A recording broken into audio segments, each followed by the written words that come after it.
Torej, let na 22 olimpijskih igrah gluhih, Deaflimpicsu, tukaj v Sofiji je prebit, kaj se tiče tenisa.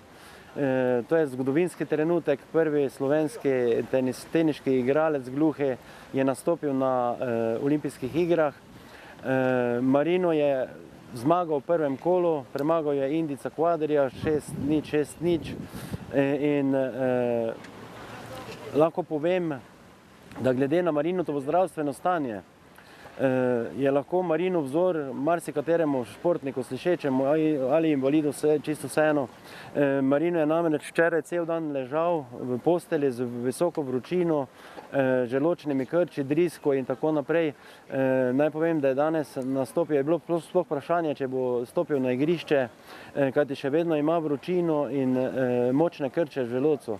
Z borbenostjo, odločnostjo, da je to njegov dan, je stopil na igrišče in stisnil zobe in tudi Beno Udrih bi lahko o tem razmišljal.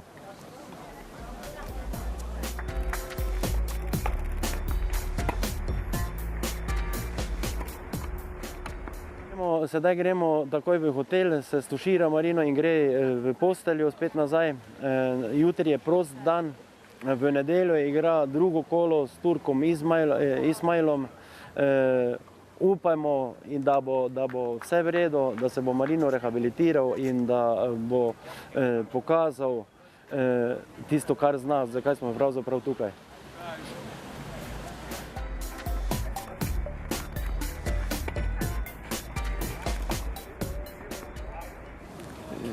Dobro.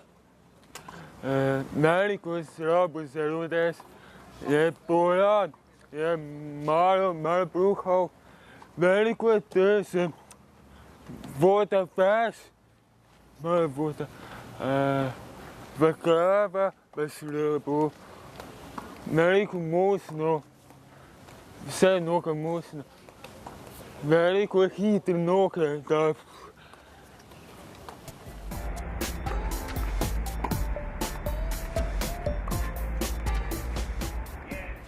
dobro tenis, malo palce vseeno, vseeno nima trening, je porani posibaj. Pa zdaj dobra igra, Furehe Peka se je dobra.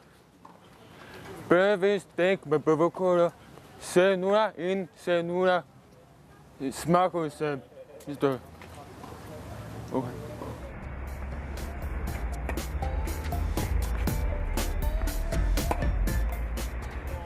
When I was in Sofia International match, I was feeling very happy that my determination is to become top international player, and if I become first player, I want to play with Andy Murray.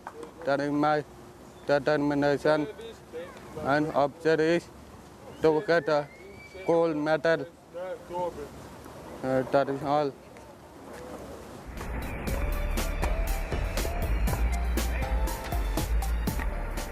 And India, I practice very hard in Delhi.